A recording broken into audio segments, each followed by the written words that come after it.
Today's session is Color Tools Overview in Fiery proServer and Fiery XF. It is my pleasure to introduce our speakers for today, Carrie Maloney, Product Marketing Manager for Fiery Wide Format, and John Nate, Worldwide Technical Product Training Manager for Fiery Wide Format. So with that, let's get going. Carrie, please take it away. So thank you, Yael. So today's session is a Fiery proServer and Fiery XF Color Tools Overview. Accurate and predictable color results reduce rework and reprints, which in turn maximizes profits and customer satisfaction. The key is good color management that's easy to operate and quick to implement. This session is an overview of the powerful suite of color tools available for Fiery proServer and Fiery XF and how they can help you produce superior results and help you save time. We were going to take a quick poll right now to get to know our audience a little bit better. We have a small technical problem, so we'll start that poll shortly. So, and allow hand you over to John Nate for a Color Tools overview. Thank you very much, Carrie, and thank you all, and thanks everyone for joining us today. Our intent for today's webinar is that after we finish, you're going to be able to identify which tools that we have in the Color Tools program you would use to match the color accuracy requirements that you have. Requirements vary depending upon the type of product you are producing, and we have various tools to fill those needs. I want you to be able to recognize the importance of color calibration. Kind of the heart and soul of color management is calibration of the devices, and if you don't calibrate them, well, then you're not going to get the optimum results. We also want you to learn how custom profiles can enhance your color capabilities, and discover how you can inspect and edit ICC profiles. Basically, building profiles is kind of math. It's measure targets, print targets, measure targets, and let the math do its work. Well, sometimes there's no accounting for taste in ICC profiles. Well, there is actually if you can edit them, and we'll go through how you can do that. And finally, we want you to understand the benefit of color optimization. If you really want that last little bit of color accuracy, if you're trying to do proofing to one of the specifications, such as one of the FOGRA or Idea Line specifications, then optimization is for you. But we're going to start with a little discussion of how good does it actually need to be? How good does color need to be? And it depends upon what your color requirements are. We can really divide the color accuracy requirements world, the world we work in, into two main categories, and that is pleasing color and accurate color. Now, pleasing color, obviously, the color of this on the outside of this building is going to change during the day, morning, noon, night. The type of light that hits it differs. The quality of light differs. Is it overcast? Is it bright sunny? Plus, we doubt if anybody's going to walk up to the building with their own little Pantone book and kind of pull out the chip for this blue background and take a look at it and decide, ooh, you know, I think it's just a little bit yellow. Actually, if you do have customers that are that picky, please don't send them my way. The other end of the extreme is color accuracy. Color accuracy, or accurate color, where we are actually printing a color bar from, say, FOGRA or the Idea Alliance, or the dynamic wedge that we have in Fiery XF. Those of you that aren't familiar with the dynamic wedge, it is a great tool for printing out the spot colors that are contained in a job, and it actually builds a color bar on the fly using only the predominant colors of the graphic itself. So rather than the arbitrary set of colors that FOGRA and Idea Alliance have developed, it kind of uses its own determination to figure out which color patches it wants. So any of these color bars that are measured, we will look to the Color Verifier program then to get delta E values. If you're not sure what delta E is, last year we did a series of webinars, and one of them was the fundamentals of color management, and we covered gamut and delta E and all sorts of other wonderful, interesting topics. So at the end of today's webinar, you will receive a link to all of last year's webinars. So feel free to take advantage of those if any of the content here is not exactly what you may understand fully. Now, we've got accurate color on one end, pleasing color on the other end, and of course there is a broad area in between depending upon the particular product that's being produced. But we have options to help with either end of the spectrum. Hey, John? Color tools, yes? So I think we're going to try to open the poll before you move forward so we can refer back to it. So let's see. Okay. So here we go. Yes. So if our audience can take a moment to answer the two questions we have, we'll have John continue the presentation and later on refer to these results. Appreciate your feedback. Thanks again. Okay, thanks. I just hummed the minute waltz to myself, so we should be set to go. The Color Tools program that we have offers a variety of tools to create color files, modify color files, or improve the accuracy of your workflow. Now, it comes in kind of two flavors. The basic Color Tools is the set of tools everyone gets, no matter what copy of Fiery XF or Fiery proServer you're running, you'll always have the basic color tools. And the basic color tools allow you to create a base linearization, that's what we call our calibration file, optimize a profile, the last topic we'll be covering today, connect profiles, which is used if you have a third-party software package that you use for building ICC profiles, and it has some other tasks it can perform also. Relinearization by measurement, which a lot of people call recalibration, which in fact it really is not, and I'll explain why a little later, and visual correction, which is really one of the first tools we're going to cover today. And of course, everybody gets the exit button, and we give you that for free, so there's always that. Now, if you also have a license for the color profiler option, then your tools menu is a little longer, because we add all of the features regarding ICC profiles that we have available. Now that is, create the media profile, the profile for your output device's media. Create profiles for measurements that you might have already made. Create device link profiles, which we'll talk about. Reference profile, not used that often, but it still has a place in our world. Monitor profiles. And then edit and inspect profiles, basically finding out, hey, is my profile as good as it could really be? So we're going to take a look at all of these now in detail. Color in Fiery proServer and Fiery XF is really a combination of tasks. A lot of people think, oh, color management. Well, I profiled my monitor, or I calibrated such and such device. But color management in any system is a set of tools, a set of procedures, a set of files, and it's no different in Fiery proServer and Fiery XF. We have linearization combined with profiling, and we have our special sauce. Anytime anyone does calibration or profiling, you're using the particular manufacturer's software, and, well, everybody always thinks they have the better mousetrap, and EFI is no different. We think that we do a great job of building calibration files and profiles. And then there's always the possibility of making adjustments later on. Okay? So our solution is visual adjustments. That's our simplest form. Any of you that have worked in Fiery proServer or Fiery XF, on the top of the color panel there is the set of sliders where you can make color adjustments. Well, we also have in the Color Tools program a set of curves that we'll look at in just a bit. Custom calibration files to take into account your specific output device, media, ink, etc. Hand in hand with that is often a custom ICC profile. It is very rare that if you make a custom calibration file that you don't always follow it up by building a custom ICC media profile. And you may actually have to edit that profile for a variety of reasons after the fact. And then improve the colorimetric accuracy through optimization to make sure you get those low delta E values. Now, to get into the Color Tools program, you can launch it from either the Job Explorer, which we see here, or from the System Manager. Along the top of the window, we have this little panel of icons. And this icon right here looks like a little colored pie chart, is what is used to launch the Color Tools program. Now we're going to start by looking at visual corrections, which is really a set of very common curves.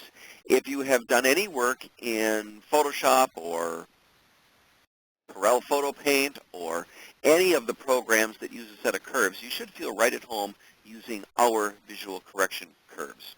And the way I want you to think about this tool is take a look at this graphic here. You may look at it, maybe this is your printout, and oh, it's a little harsh, the contrast is a little high, we'd rather a much softer looking image, and maybe it's a little too heavy in the cyan, but not overall. Well, if you look at this image, and if you say, you know, if I had this guy in Photoshop, I could fix this with curves pretty quickly. If that's your thought process, then you can do the same thing using the visual correction adjustment. The visual correction adjustment is used to reduce density. We can't really raise the endpoint, the darkest areas of density. I'll explain why in just a moment. You can also adjust contrast, and you can do global color balance. So how exactly does this work? Let's take a look. Here is our Fiery XF interface, and I'm going to launch the Color Tools program. Now, you'll see as soon as I click on it up here, it grays out. If it's grayed out, that means it's already launched. And here is the main interface. You'll see that I have the Color Profiler license, so I have the full suite of tools. And right above the Exit button is the Visual Correction button. So I'm going to click on that to launch it. And here it is.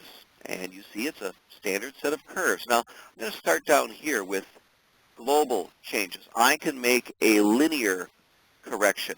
You'll see this is my shadow detail, the most ink, the maximum density, and I'm bringing that down. Now, everything else comes down proportionally. Obviously, my highlight still stays where it is. That's my paper white, but I can make items lighter and lighter and lighter, all linearly. I can also make what's called a gamma adjustment. Now, this is, a lot of people think of gamma as contrast because, you know, it kind of looks that way, but in fact, it's not. A true gamma curve would be an S-shaped curve, which we can build here, but this just kind of bows all of the tones. And what we're doing is we're taking the midtones and we're changing them the most, and then we feather off to the shadows and the highlights so that they change at a slower rate. And that often looks like gamma, or it looks like contrast, although here it's called gamma because of the shape of the curve. And this is actually the gamma adjustment that you would often see on monitors. If you select to change the gamma on monitors, this is actually what's happening. Well, if I want to do a true S-shaped curve, I'm going to have to add points along the curve. And all I have to do is click to add. And now I can do a true S-shaped curve. Okay, and I can modify this any way I want. Now, if I have a point that I don't want, I can just click and grab it and then tear it off. Okay, and now I have just the 2 points that I'm working with. Anytime you're not happy, you can click Reset. The fundamental theory behind color editing is that you always edit density first, then contrast, then global color, and then area color corrections, and ultimately specific color ranges. Specific color ranges we would take care of within the profile editor, but everything else we can make use of these curves. Now you'll notice here I've got CMYK and CMY, and as I move my curve, I can make any changes. I can also select individual colors. Now watch, I'm going to select the yellow, and as soon as I move 1 point, watch the CMY and the CMYK, they grayed out. As soon as I separate my curves, I can no longer edit overall CMYK and CMY. Okay? So this kind of forces you to do traditional type of color editing.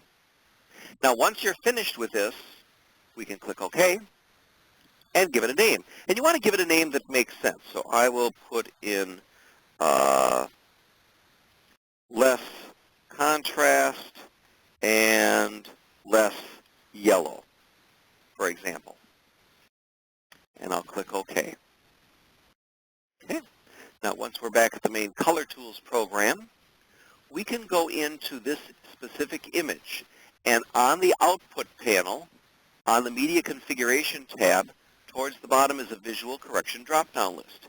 If I click on that, I can select that curve. Now, don't be surprised if this doesn't show up right away. It usually takes a little bit of time because Fiery XF is client-server software. It takes a little bit of time for everything to kind of synchronize. But ultimately, we will have it on this drop-down list. Now, this correction is now applied to this image. Don't be surprised that you don't see the change on the image. The curve is applied after all of the color transforms, and the preview that we see is really being shown before these changes take place. We're hoping in a future release of Fiery XF that we'll have a preview for the curve editor, but right now we do not. But you would just basically do the same type of curve edit that you would expect to do in Photoshop, and you will be fine. Now, if I go over to the System Manager, I can select my output device, and on the Media tab, I have visual correction there. I can also select it here. What that means is any job that comes through either of my two workflows right now will go to this output device, which will have this correction curve applied. Now, I've seen people use correction curves for different media sets, in which case they might have one output device that they duplicate, and one workflow is for one type of media, which does not have the visual correction, and the other workflow is to another output device, exactly the same settings, same device, but does have the visual correction.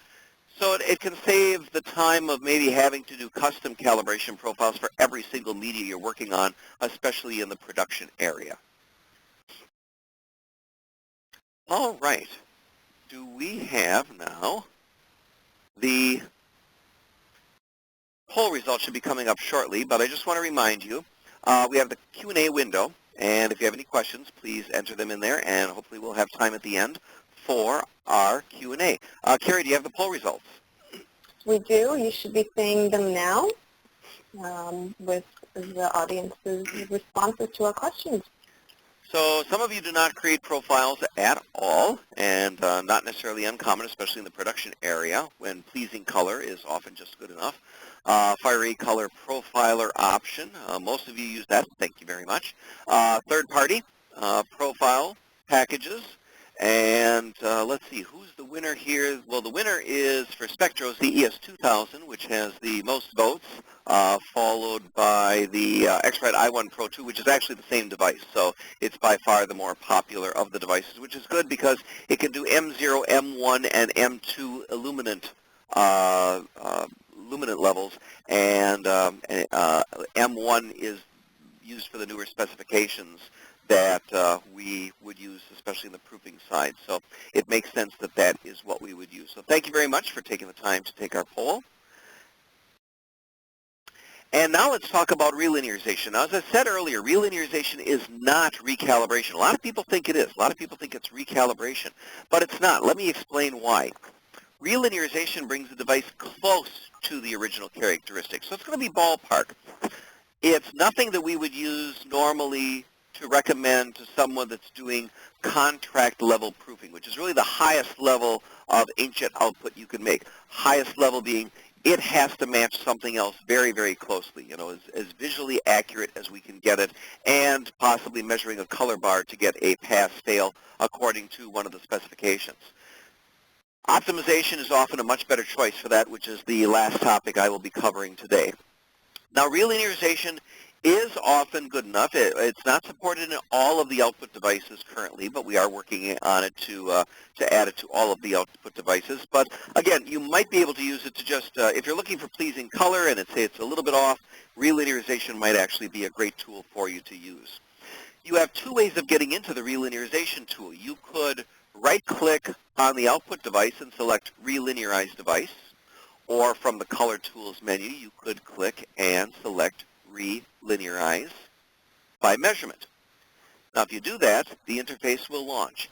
If you right-clicked on the output device and said Relinearize, the calibration file that was currently selected for use by that device will automatically be loaded right here. Otherwise, if you clicked on the button to do this manually, then you would click Select and go out and navigate to possibly your My Profiles folder and locate the calibration file that you're going to use. You select the measurement device and click Print. There's no determination of, well, which target do I want to use? That's all built in, nothing you have to worry about. You would print the target and then measure the target, and in this area right here, we would display the average and the peak delta E values, how far off is the color from what it was when the calibration file was built for that output device, that media, that ink. And then you will get recommendations. There's two buttons on the bottom. There is Relinearization, and re-ink limit and relin. Often used if the levels of ink coming out of the inkjet heads has gone up or down substantially since the calibration file was built. Now, whichever recommended task we list, you would simply click that button and follow along as you would be instructed to print maybe 2, 3, boy, on rare occasions, maybe a 4th target, and they're small targets. You would print out those targets and measure, and ultimately FireEXF, the interface, the relin will tell you, hey, I'm done, that's as good as I can get it. You then click Save, and it will overwrite your existing EPL file. Always a great idea before you do any work on existing files. Make sure you back them up just in case. You don't want to lose power while you're saving the file and have to start over again because you've corrupted your files.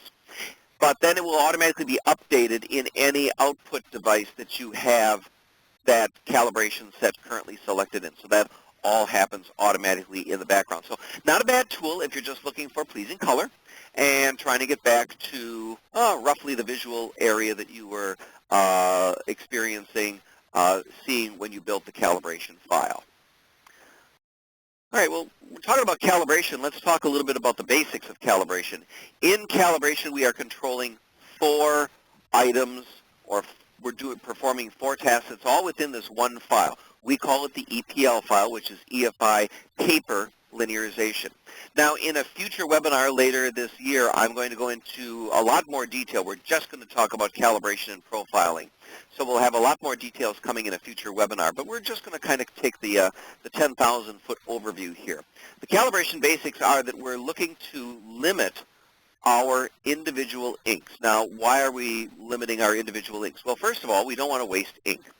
If you lay down an amount of yellow ink, you will see yellow ink on your output. You lay down more ink, hey, the yellow got a little more vivid, more saturation. More yellow ink, it continues until eventually you don't gain anything. Well, now all you're doing is spending money. You're spraying out ink and it's not doing anything. Very common on UV inkjet, where it just starts piling up. Toner printers also experience this, where all you're doing is wasting toner, wasting ink.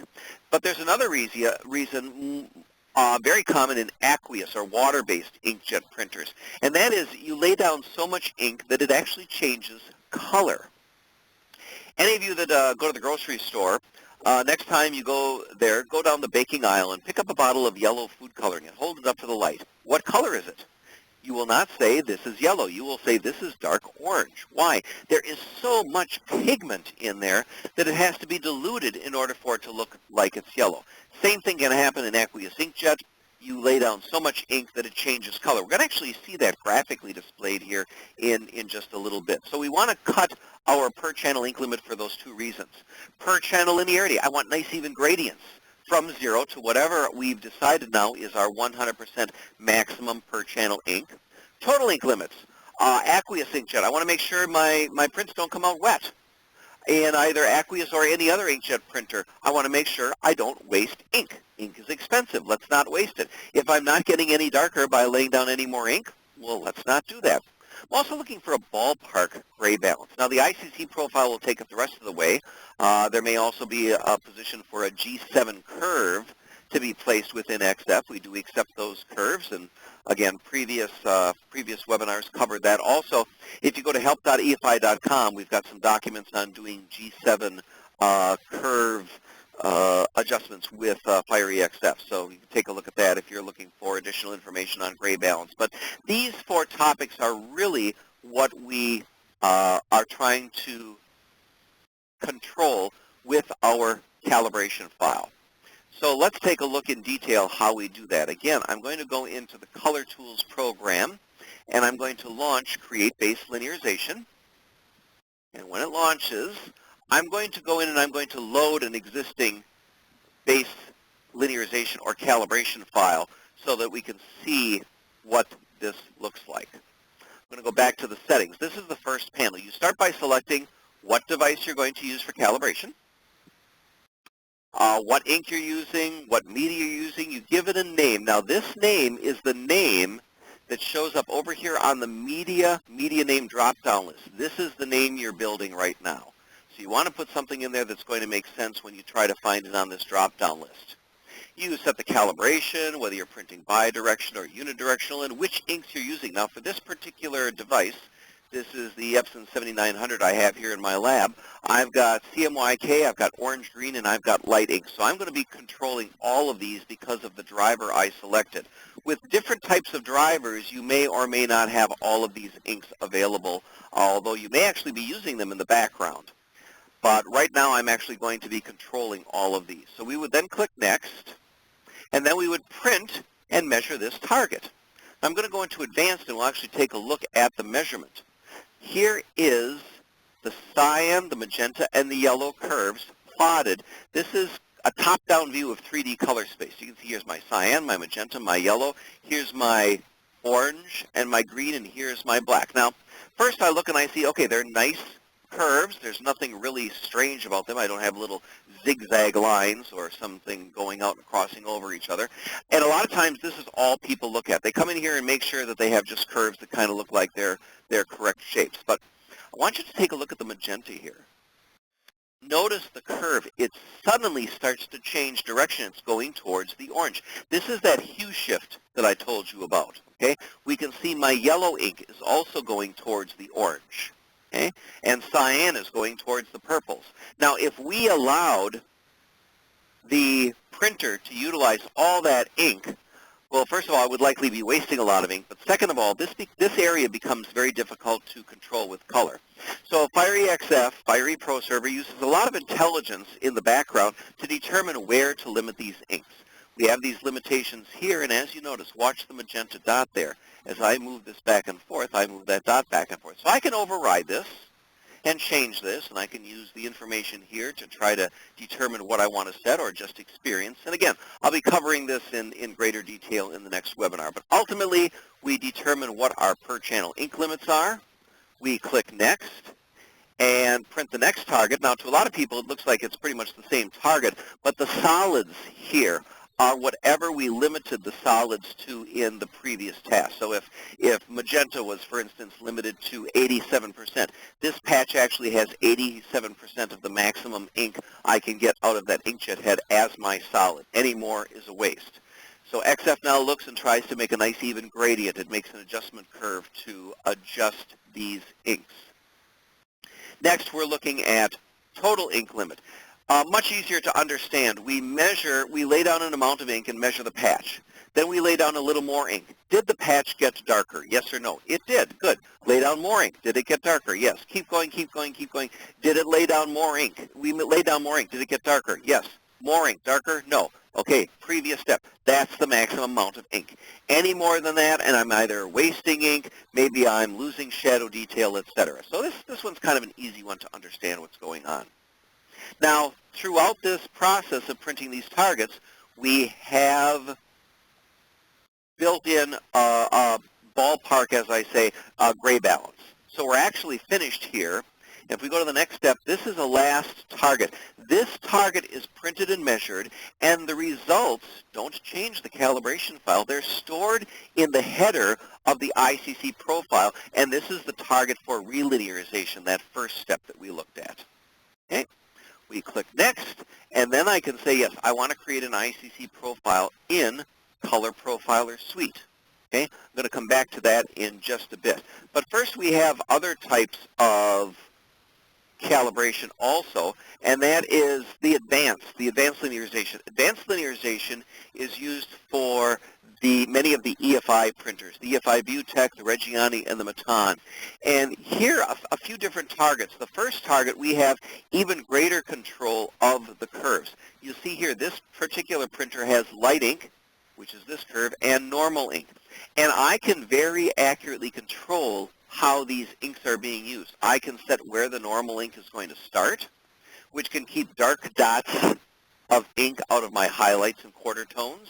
And I can set dot gain. Now, as I modify these, I'm going to change my ink consumption. So we actually have a little tool here that you can use to kind of gauge how you might save ink. It's always a balancing act between ink savings and the quality of the output.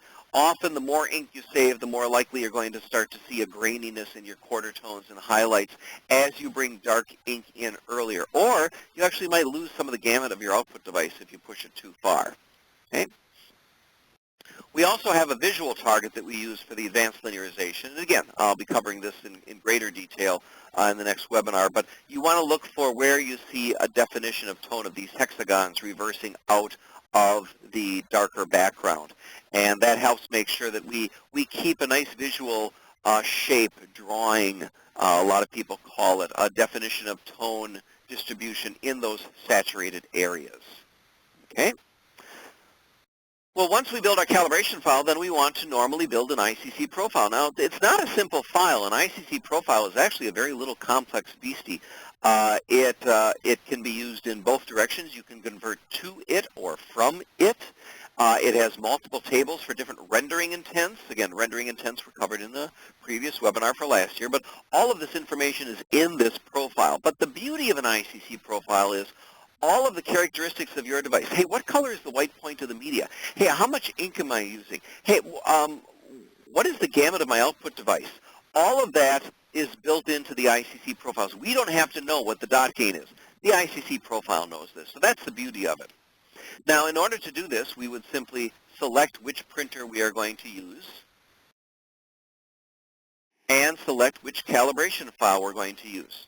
I'm going to go back into my interface here for just a moment, and if I say here that yes, I want to create a profile, if I click Save and Finish, what will happen is FireEXF will automatically load, start the media profile process, and automatically select that calibration file I just built, and it knows which output device, it knows what I'm using to measure, and which calibration file I'm going to use. So that's the beauty of having it built in. It just goes right in, and there's one less thing that I have to worry about. Okay? But going back to our interface, if we manually selected this, then no matter what, we get to this next window, which is the target. So you select the measurement device you're going to use, select which patch layout, and we have patches anywhere down to, well, a couple hundred or less, or up to 4,000 patches. Most color management professionals kind of gravitate toward the IT874, the 1,617 patches. If you have a much smaller gamut, maybe you want to do the 928 patches. For a quick check, maybe even the 234 patch target. You then select the media size. We want to make sure that we create a patch set that will actually fit on the media. And then you would print and measure the target. Once the target is measured, you go in and select the default profile settings. We have various settings you can select from the top drop-down list, but then you can always go into the black generation controls and override those. Okay? Again, come to the next webinar and we'll cover the black generation controls in some detail. Any of you that have used any other software package for building profiles, you'll find a lot in there that you'll feel quite comfortable with already. Now, a media profile is just that. It's a profile for just that output device, that ink, that media. But we can also create device link profiles. A device link profile is multiple profiles glued together, and there's some benefits to having that type of profile in certain workflows. It's not very often used in proofing or production other than proofing for packaging. That's pretty much where I see it used most. Now, device link profile is actually two or more profiles glued together to make one profile. You start by selecting what you're going to classify as your source profile. Here I have a FOGRA profile selected. And then the destination. I want to convert from FOGRA to one of the CGAT's new representative print conditions, condition number 7. And I want to convert from FOGRA to that. I could add an intermediate profile. Well, so what's the point of doing this? Well, it's the next panel. You can select and hard code in the rendering intent you want to use. You can also set the black point options and the black separation options. Now, we can preserve clean CMY primaries. What that means is, as I convert from one color space to another, traditionally, in a normal color profile transform, you go through what's called the profile connecting space, which often is LAB. What is the color supposed to look like? So in the previous situation, we would go from FOGRA to LAB out to CGATs, and my primaries would be recolor managed. And likely I would have secondary and tertiary colors. In a yellow, I might also have maybe magenta and black ink that's brought in. Well, if I say preserve clean primaries, that wouldn't happen. Now, in FireEXF and proServer, on the color panel, on the color management pane, there is a clean colors option, which does the same thing. So actually, we don't need to do that. We don't need to have a device link profile to do that because we can do it right within the interface. Okay? So as I said, usually this is used mainly in the in the proofing for packaging area. If you want to know more about device link profiles, again, help.efi.com. We have a document up there under the FireEXF area on building and using device link media profiles. We can also build reference profiles using the Color Tools profile with the Color Profiler option.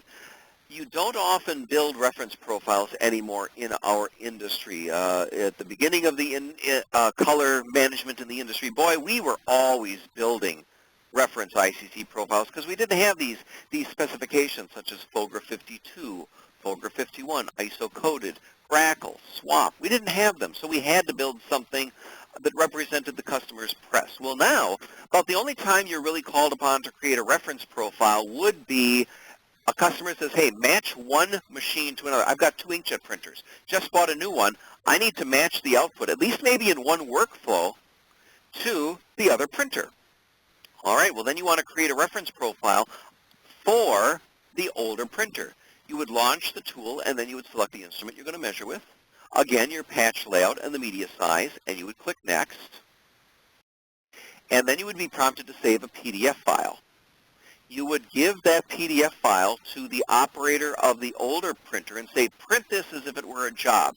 Now keep in mind, normally we print profile targets with color management off, but in this situation you would want to color manage that target because you want to know how the other device processes and prints jobs. You would then measure that target when it's finished being printed, build the profile, and place it in the reference profiles folder. Then, you could build a workflow, and in that workflow for the reference profile, you could select the other printer's characteristics, that ICC profile. And now you would simulate on the new printer the capabilities of the old printer as long as the new printer has a larger gamut than the older printer. Again, if it has a smaller gamut, you're going to be limited by that problem. Monitor profiles. FireEXF is not a soft proofing product. We don't aim it at that market. We don't expect you to be looking at an image in the preview and go, you know, I think there's about a 2% yellow in that highlight I need to take care of. That is not what the preview is for. The preview is to make sure that you select the right graphic in order to print. But if your monitor is very far off, or if you also have Photoshop on that computer and you do want to do soft proofing in there, well, then we can help you. We can build a monitor profile, help you calibrate and profile the monitor. A very simple interface.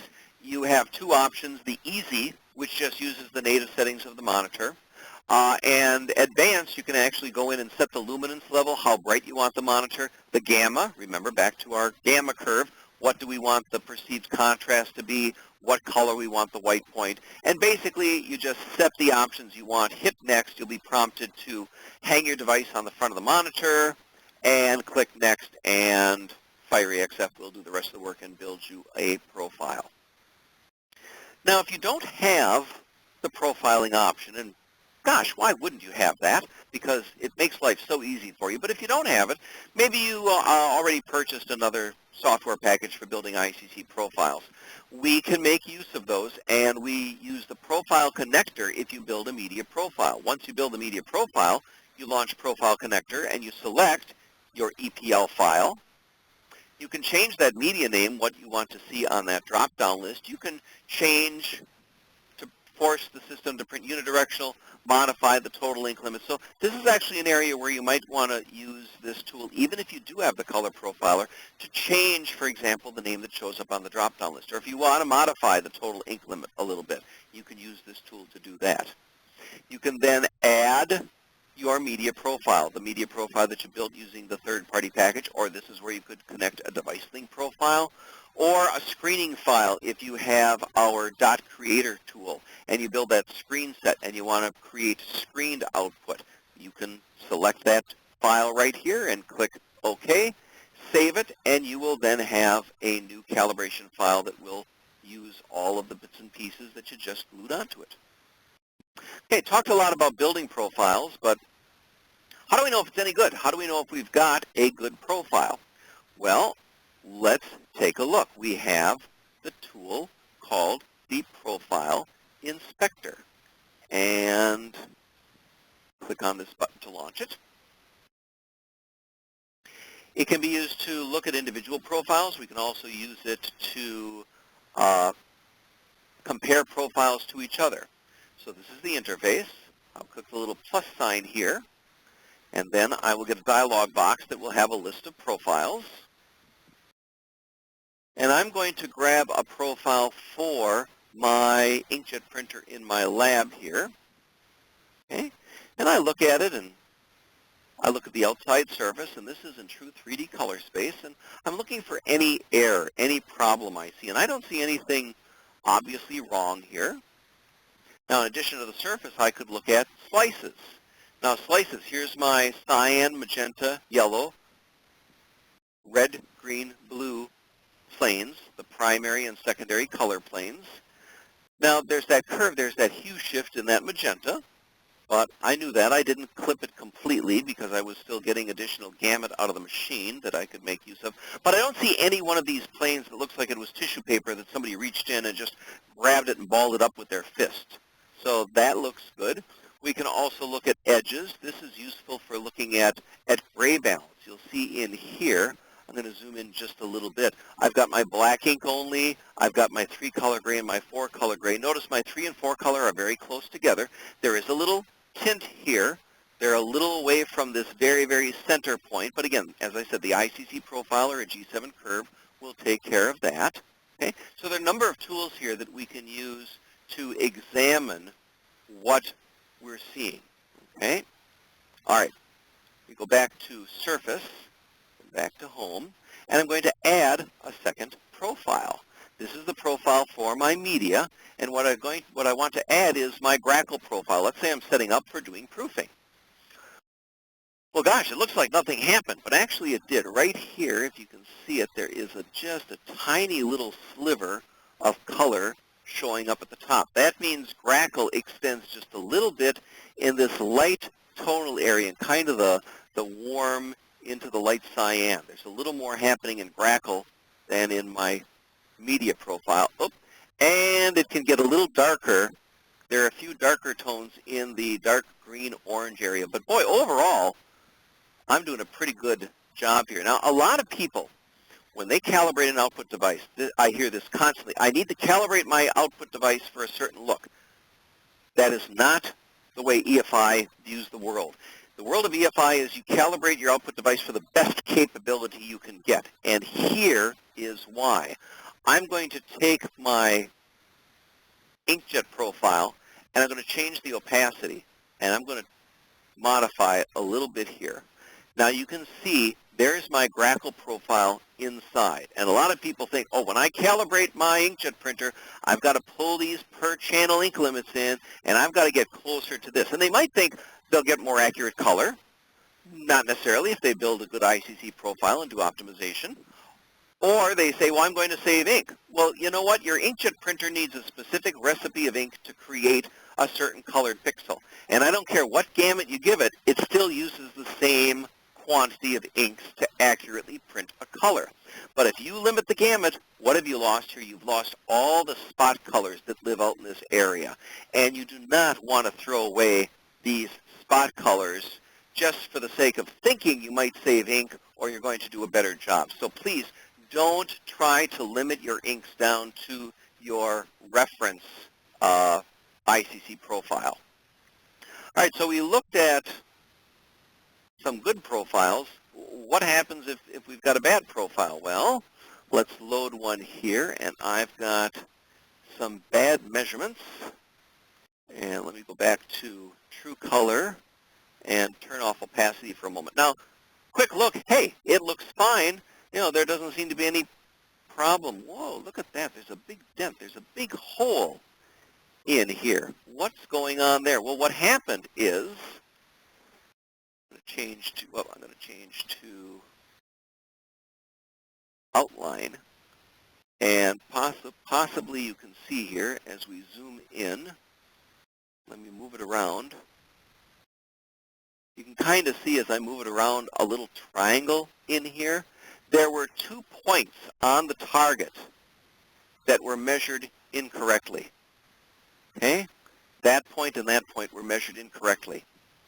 Now, it could have been a hiccup in the measurement device, could have been a problem with how the measurement device was used. I always tell people that whenever you're measuring targets, you want a chart on your back, or a poster on your back that says, go away, leave me alone, don't talk to me, because you don't want to have errors like this. Or maybe it was a data transfer issue from your device to your computer. But somehow, 2 patches were measured incorrectly, and this entire region of color space is going to be incorrect. It's going to be incorrect. If you ever print out something after building a media profile and you just have weird little posterization in small areas, it's likely this kind of a problem. Go take a look at the ICC profile. All right, let's look at one more here. And I'm going to look at this profile. Okay, now, obviously you can see here the problem with this is a little more subtle. Not quite as big a problem as we saw on the last profile. Actually, hopefully, you should realize, everybody out there, that there is a huge problem here. What happened was, if anybody remembers the old measurement device, the DTP-70 was one of my favorite devices. It was a measurement device where you fed a sheet of paper in with the target printed, and it just sat there and measured. You could go have coffee. It was possible with that device to feed the document in at 180 degrees from what it should be, and every patch comes in wrong. Now, obviously, this is a profile from a friend and colleague. I would never be so silly as to not notice which direction I'm feeding the target and feed it in backwards. But I understand it can happen. Now, any of you that were saying, well, I have no idea how to look at profiles and what I'm looking at, probably not true, is it? You looked at this and probably right away went, whoa, something's going on there. So all it takes is a little experience looking at these profiles to really determine where you might have the problem, where the issue is, and whether you need to rebuild the profile or not. All right. Now, once you've decided that, yes, we do have a problem, then the next thing might be, can I edit it? Well, the nice thing about editing is, well, it's not math. It's a visual type of process. Once again, we'll go into the edit profile. Luckily, we hardly ever edit profiles anymore because of optimization, which I'm going to cover in just a second here. But the interface launches and takes just a moment. It will automatically load a reference image, although you can change it to an image of your own. And then we select which profile we're going to edit. So I'm just going to grab one of my inkjet profiles here. And here is our interface. Now I can go into global color, and I can modify curves, lightness, contrast, saturation. Now this is nice because we actually do see the image here. On the output curves, I can actually make a curve adjustment, just like our curves tool, but again, I will see a preview. I can click OK, and then that edit will be part of this list. I could select it, and I could delete it if I wanted to. I can also select a color, and I can go into Hue Edit, and in Hue Edit, I can change the hue of the color, make it more of an orange color. I can change the saturation of it. I can change the range. Now, if you really want to geek out, you can go into Profile Cross-Section, and let me just zoom in here, and you can actually grab the color in 3D color space and change the hue and change the saturation of it right within 3D color space. Okay? We also have selective color, where we can do not only hue and saturation, but the lightness of the color, also in 3D color space. We can also do a node edit, where you're actually modifying the individual locations of individual color patches you measured when building the profile. And a media white point. If you do absolute colorimetric, where you're simulating that white point, you can use this tool to modify that white point if it's not quite as accurate as you need it to be. Okay? So you finish this, you can save it as a new profile and test it and see if you like it. One caveat, by the way, we only edit media profiles, not reference profiles. Our recommendation is you never edit a reference profile. You assume the reference profile is accurate, and all your editing is done on media profiles. Okay.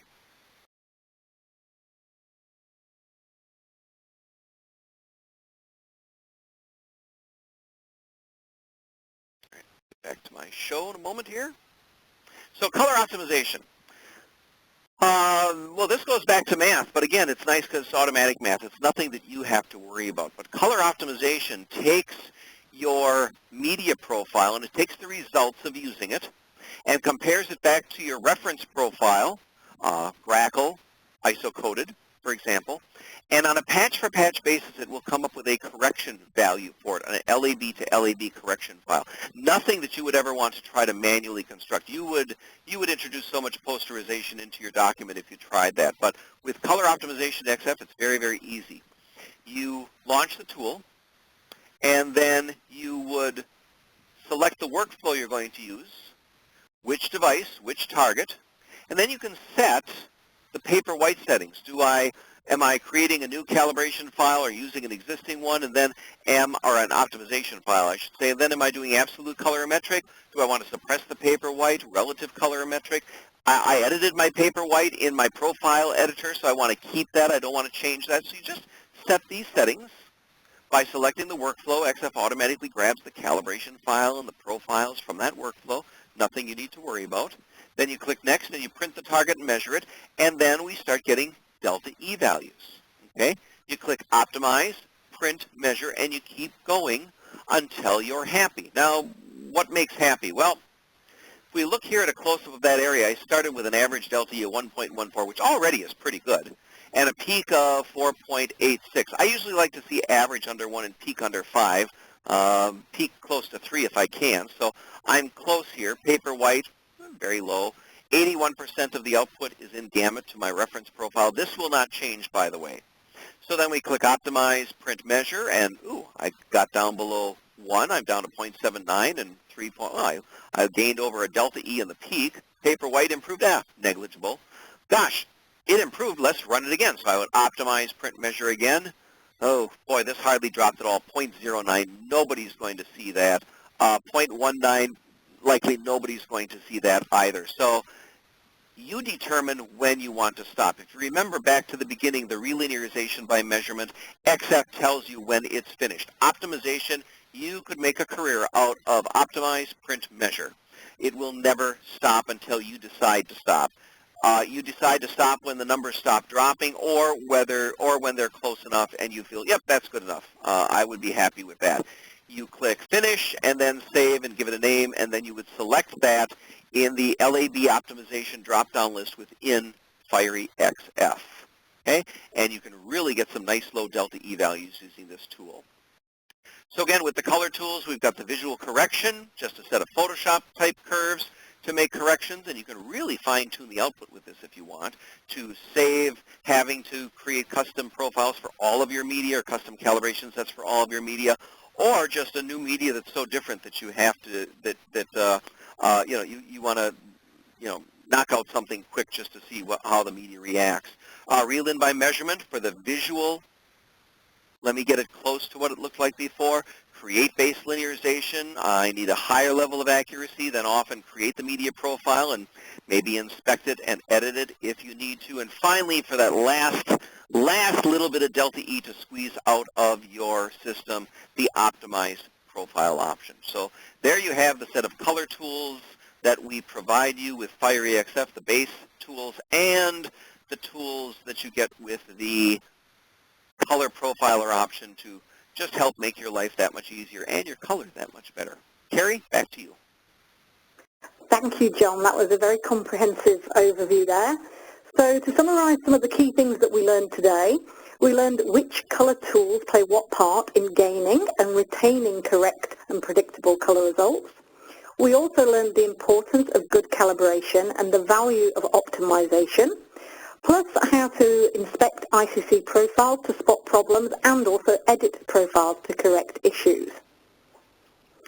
So if you'd like to learn more, I'd like to take this opportunity to remind you of the existing World of Fiery wide format sessions that are available on both EFI.com and on YouTube. We have 7 recorded sessions available.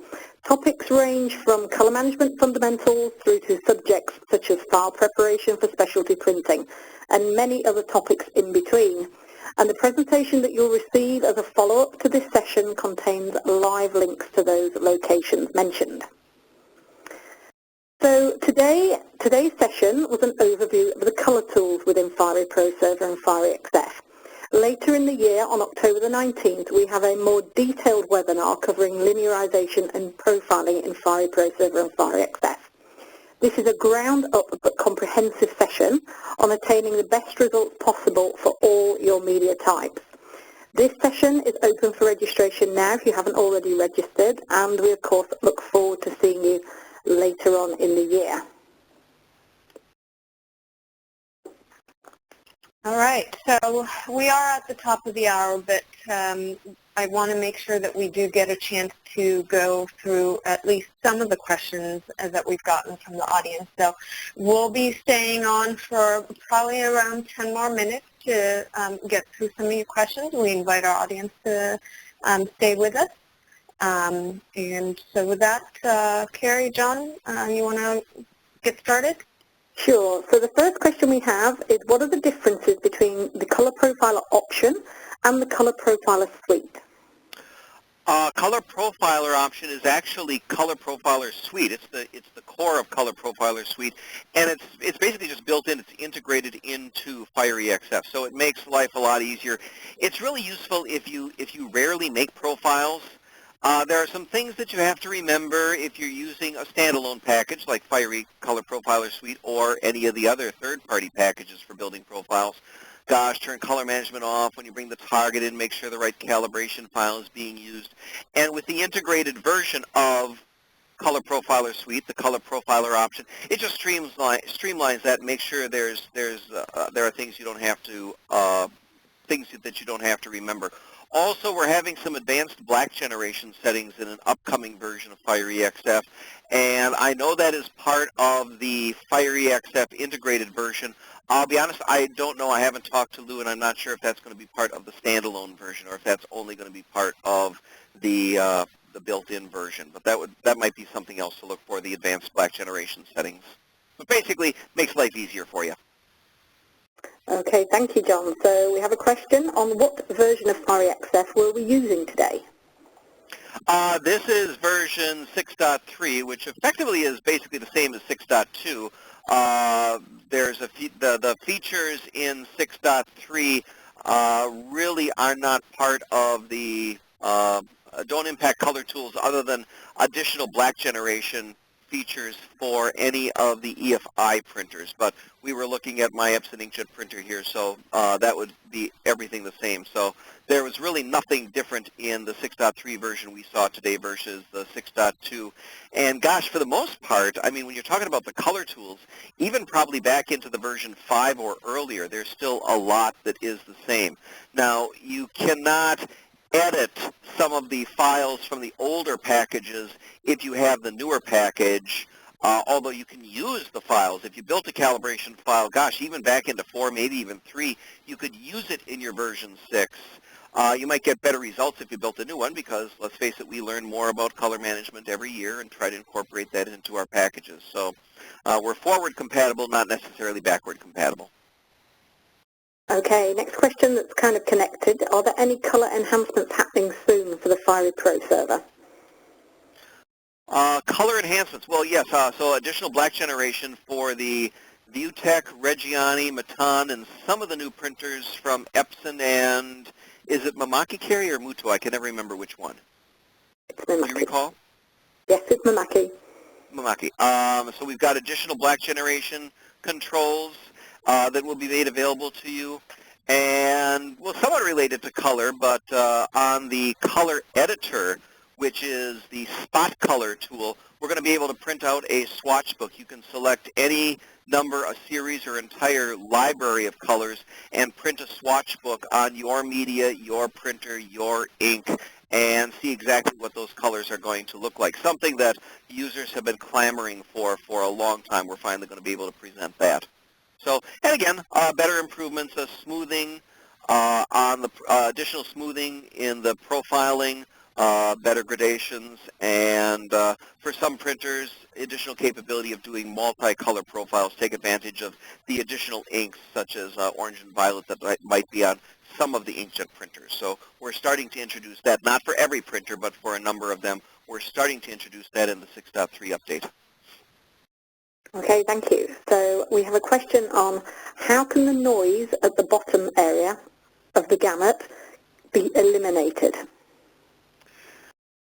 The noise in the bottom area, well, when you build an ICC profile, there always is some built-in smoothing. Now, if there is noise down there, it's one of two things. There actually is noise, or it's just kind of measured that way. One might be to measure, one way to fix that might be to measure multiple targets and average them to try to average out some of that noise. Otherwise, if there is that noise in there, well, hopefully it's in a very dark area that you can't see. But if it is on a Viewtech, Reggiani, Matan, the newer Epsons, the newer printers that we just mentioned that we're going to support with the new advanced black generation features, we're going to be able to smooth the data coming in and also smooth the output table. So you're going to have additional controls for doing that. As we release each upgrade, we expect to extend that range of tools to additional printers. So eventually, hopefully, all printers we will be able to do that with. Okay, and we have another question. Can I trial the color profile option? Yes, you can. You'd need a 30-day EAC code. If you contact your dealer, we would be able to supply that to you. You just add that to your system. Use the XF control icon at the bottom of the screen that has the that is the computer that has the dongle plugged into, and go to activate Fiery XF. Plug in the EEC code, just like you did when you licensed the system to begin with, and restart the system, and it will unlock not only the color tools, the full color profiler add-on to color tools, but it actually unlock all the options for a period of 30 days, so you can try anything you'd like to see if it would make use to add it to your system. So Okay, contact your dealer. you. Okay, and we do have quite a few more questions, but I think we have a little bit more time. So in a printer, printing with white ink on a solid substrate, how do the different paper white options affect those prints, and what would be the optimum for printing on a black vinyl? Well, if you're printing on black, you'd want to make sure that your white settings on the special pane of the output device are set correctly. So you would want to make sure you use white underneath the documents when you're printing it. So the white winds up, the white characteristics in editing the white would actually have truly very little or no impact on the output because you're using the white ink. The color of your white is the white ink, not the color of the media. And I can't imagine you would ever use white ink on the output device and then use absolute colorimetric to try to modify that. I suppose it might be possible, and then you could use edit the white point of the media profile to try to impact that. Although for some printers we support a modification of the tint of the white ink right on the output device. But you would just want to print on a print on the substrate. Make sure you use the correct enough coverage of the white ink. Some people actually don't print on that media. They print on some other media that is white. There can be a difference, obviously, depending upon the type of ink, as to whether that accurately represents the media, but they have sometimes found that they prefer using it that way than actually using the white ink when building the target. I have seen either work successfully, however. But again, that's your new white point. It's the color of the ink. It's not the substrate. Okay, we have time for two more questions. The first one is, how is ink consumption figure calculated?